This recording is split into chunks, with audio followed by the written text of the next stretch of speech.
Hi hello నమస్తే welcome to film Jalsa. So మనం ఇప్పుడు కన్నప్ప వాడిన ఈ బాణం దగ్గర ఉన్నాము. సో విల్లు బాణం కాదు, విల్లు కంప్లీట్గా. సో ఇది మనకు చూసుకుంటే మార్వెల్ స్టైల్లో కన్నప్పకి తన తండ్రి నాదనాథుడి నుంచి వచ్చిందిగా చెప్తున్నారు. టీం చాలా వర్కౌట్ చేసి కన్నప్ప గురించి అండ్ కన్నప్ప ఆయుధం గురించి మనకు చెప్పుకుంటూ వచ్చారు. సో రీసెంట్గా కల్కి చూసాము, కల్కిలో ఉన్న ఇన్స్ట్రుమెంట్స్ మొన్నే కల్కి సెట్స్ గురించి దాని గురించి ఎక్స్ప్లోర్ చేసాం. ఇప్పుడు కన్నప్పతో పాటు కన్నప్ప టీం మనకి ఈ విల్లుని తీసుకుని వచ్చారు. సో ఈ విల్లు ఎలా పనిచేస్తుంది, విల్లు కన్నప్పకి ఎవరిచ్చారు అనే పాయింట్కి వస్తే, పులితో యుద్ధం చేసి పులిని ఓడించిన సందర్భంగా ఆ పులికి సంబంధించిన ఆ ఎముకలతోటి, ఆ పులి కోరలతోటి ఇది తయారు చేసినట్టుగా చెప్పారు టీం. సో తన తండ్రి తనకిచ్చిన ఆయుధంగా, కన్నప్పకి ఇచ్చిన ఆయుధంగా ఈ విల్లుని బహుమతిగా ఇచ్చారు. సో ఈ విల్లుకి ప్రత్యేకత కూడా ఉంది. ఈ విల్లు ప్రత్యేకత ఏంటి అంటే, దీన్ని 2 భాగాలుగా చేస్తే ఇది కత్తిలా కూడా వాడచ్చు అంట. సో కన్నప్ప ఆయుధాలు ఈ కత్తి నుంచి, అంటే ఈ కత్తి విల్లు 2 కంబైన్డ్గా ఉన్న దీంతో ఆయన చేసిన యుద్ధాలు ఏంటి, ఎలా గెలిచారు, ఏం జరిగింది. కన్నప్ప అంటే మన అందరికీ తెలిసిందే ఒక భక్తి భావం, శివుడి మీద ఆయనకుండే భక్తి, ఆ భక్తిని ఎలా చూపించారు అని. కానీ ఆయనలో ఉండే ఇంకొక కళ యుద్ధ విద్య. ఆ యుద్ధ విద్యని మన ముందుకు తీసుకురాబోతున్నారు మంచు విష్ణు గారు.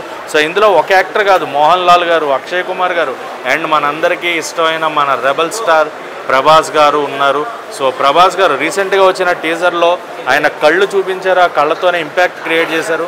అండ్ ఆయన మనకి ఇందులో క్లియర్గా చూస్తే నంది క్యారెక్టర్ అనేది కూడా తెలుస్తుంది. అండ్ శివుడుగా అక్షయ్ కుమార్ గారు. సో ఎంతమంది ఉన్న ఈ టీం సంబంధించిన ఈ విల్లు, దాని ఇంపార్టెన్స్ గురించి ఇక్కడ పెట్టడం జరిగింది. సో అది ఎలా పనిచేస్తుంది అనేది మనకి ఇక్కడ నుంచి చూపిస్తున్నారు. సో దీంట్లో ఈ విల్లు మనకి ఎలా వచ్చిందో కూడా ఇక్కడ ఇచ్చారు చూడండి. ఒరిజినల్ లోపల పెడితే మనకి దాని డిస్క్రిప్షన్ కింద మనకి ఎలా పనిచేస్తుంది, అంటే వాళ్ళు ఎలా తయారు చేసుకున్నారు అనే దానికి శాంపుల్గా ఇక్కడ ఒకటి ఇచ్చారు. సో దీన్ని 2 కత్తులుగా, ఈ మధ్యలో ఉన్న భాగాన్ని మనం విడదీస్తే కనుక 2 కత్తుల కింద కూడా వస్తుందంటే ఇది. ఆ కత్తులతోటి కన్నప్ప యుద్ధాలు చేశారు అని కూడా ఉంది. అండ్ దానికి సంబంధించిన బాణం కూడా మన దగ్గర ఉంది. సో ఇలాగా కన్నప్ప టీం చాలా కష్టపడి ఎన్నో విషయాలని మనకు తెలియజేయబోతున్నారు కన్నప్ప గురించి. మామూలుగా మనకు కన్నప్ప అంటే భక్తి మాత్రమే తెలుసు, కాదు యుద్ధ వీరుడు అని కూడా ప్రూవ్ చేయబోతున్నారు ఈ సినిమాతో. భక్త కన్నప్ప నుంచి ఆయన ఎలా ట్రాన్స్ఫార్మ్ అయ్యి యుద్ధ వీరుడిగా ఎన్ని యుద్ధాలు చేశారు, యుద్ధాల్లో ఎలా గెలిచారు, ఆయనకి ఈ ఆయుధాలు ఎలా ఉపయోగపడ్డాయి అనేది సినిమా చూసి తెలుసుకోవాల్సిందో. ఖచ్చితంగా సినిమా అయితే థియేటర్లో మామూలుగా ఉండదు, బ్లాస్ట్ అవుతుంది, అది క్లియర్గా తెలుస్తుంది. ఎందుకంటే మహామహులు ఉన్నారు సినిమాలో.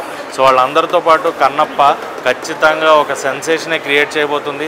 సో సినిమా కోసం అయితే చాలా ఈగర్గా వెయిట్ చేస్తున్నాం. అండ్ దానికి సంబంధించిన ఆయుధాలను అయితే మన ముందుకి ఒక్కొక్కటిగా తీసుకురాబోతున్నారేమో. ఫస్ట్ అయితే కన్నప్ప వాడిన ఈ విల్లు బాణంతో వచ్చారు. సో ఎలా ఉండబోతుంది సినిమా అనేది, సినిమా వచ్చిన తర్వాత మళ్ళీ దాని గురించి మాట్లాడుకుందాం. అండ్ ట్రైలర్ రావాలి, అందులోని కొన్ని పాటలు రావాలి. సో ఒక్కొక్కటి నెక్స్ట్ లెవెల్లో రిలీజ్ చేయబోతున్నారు టీం.